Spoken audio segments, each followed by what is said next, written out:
Hi friends, Mindy here. Welcome back to my channel. Today I have a little process video for you in my journaling Psalter.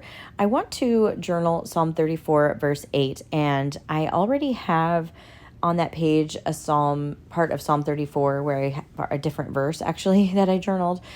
So I'm just going to turn the page. This is still the continuation of Psalm 34 and put my entry on this page. I don't mind that it's not on the exact right page, but I do want to journal this particular verse. So starting off with some Dina Wakley acrylic paint here, I have a little faux palette on the side. This is actually a release paper from some double-sided adhesive, but you could use, acrylic block or whatever to create a little palette. I'm starting off with three colors, turquoise, peacock, and ocean.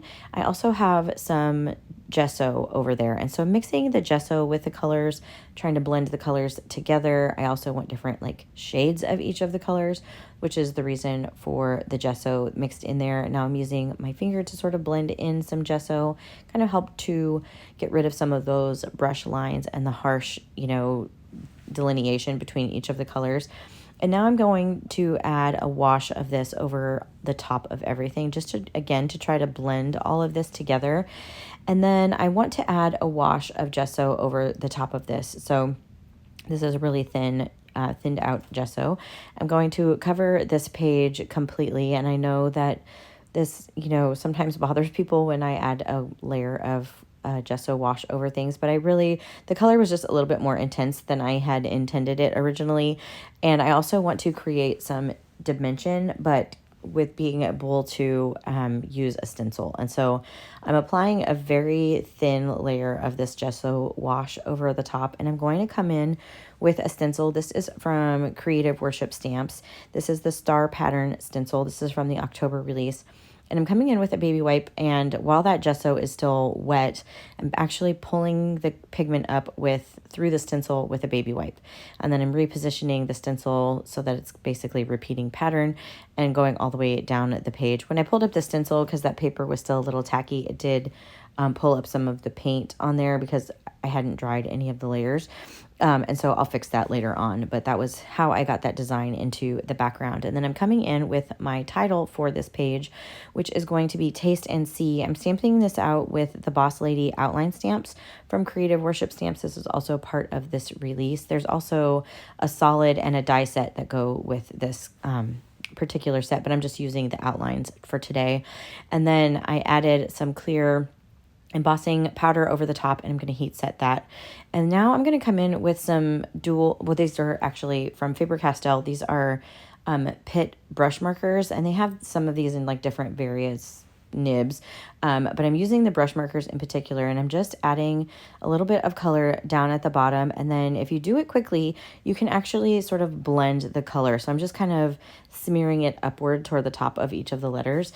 And because this is India ink, it will dry permanently, but because I'm working on a non-porous surface, you have a few seconds where you can actually manipulate this a little bit, so you can just blend it up. And I just wanted the letters to have a little bit of color in them, and I feel like they're just begging to be kind of colored in. So this is just one of the ways you could use the stamp set. You can actually use it with the solid letters and do, over top, which I have done on another project. But now I'm coming back in, now that although that is dry, I'm coming back in with a little bit of a darker pink just at the very, very bottom of each of these letters. And then again, just using my finger to kind of smudge it upward just to add a little bit more visual interest and weight to those letters. It's just a fun technique to do with these Pitt markers. And then I'm coming in with another one that's a very light gray, and it's very difficult to see on camera, just to add a little bit of shadow to each of the letters. And you can see I stamped the letters very haphazardly across my page, which is how I wanted that. And then I'm coming in with some more of that white gesso wash and adding some splatters for my background. And then I have a Uni Signo. This is the broad tip pen. I'm just adding a few little white highlights to each of the letters just for a little bit more interest. And now I'm going to work on sort of my focal image. This is the, what is it called? The I Like Big Cups stamp set. Sorry, it took me a second. This is also from Creative Worship Stamps. And I'm stamping out the to-go cup first, and then I'm going to add the little sleeve over the top. And I thought I had this lined up, but I was a little bit off, but you'll see I can fix this here at the end. So I'm stamping that in VersaFine and then going over that with clear embossing powder again, and I'm just heat setting that. I really like doing that just to make sure that the pigment is sealed, but also to give me a little bit of an edge whenever I'm doing some coloring or blending or whatever. And so I'm coming in with some Tombow markers this time. These are water-based markers, and so I can blend them out. You could use a paintbrush with water on it, but they actually have a blender that you can use. There's some really fun techniques that you can do with these water-based markers. And so I'm just adding a little bit of shadow. You can see I'm even leaving some areas white and sort of blending into the middle. That's just to try to help give it a little bit of dimension. And then I'm using one of the blender, which is basically, you know, just without pigment, to try to get rid of sort of the marker lines, and then to just blend it toward the center. I want to keep it, you know, like a white cup basically would be, but with just a little bit more color and shading. So I added a little bit of a darker color underneath the rim of the lid, and then I'm going to come in also with a different brown for the actual sleeve. And I'm sorry I don't remember the numbers of these markers, but they're just a couple of light tan colors and then this kind of caramely color. And I'm just going in, and even in this part, I'm going to leave some of this middle section without any pigment at all. I'm just going to blend that together. So I'm starting out up at the top. Again, this is just the blender marker, and it helps to get rid of all of the marker lines, but I will say that the paper that you do this on matters. So I'm working on a mixed media paper, and so I can kind of blend, but if you overwork any of it, you're going to start getting the paper to kind of pill up.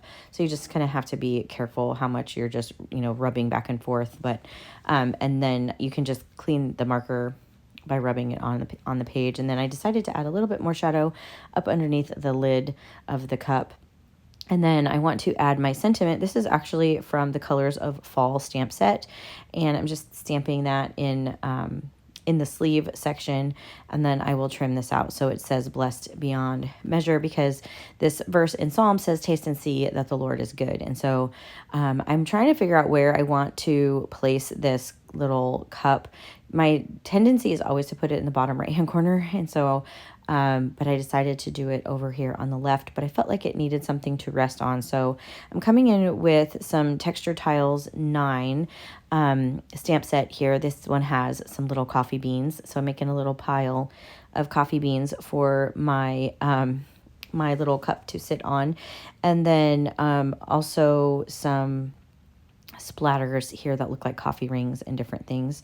And so I just really love these little coffee stamp sets. So because I have an affinity for coffee, and I'm just going around here kind of creating a border now with these splatters and textures and things. And just for fun, like I said, I really like those coffee rings, but also having a stamp set that has splatters is really helpful, especially if you want to be very purposeful with how you get them onto your page.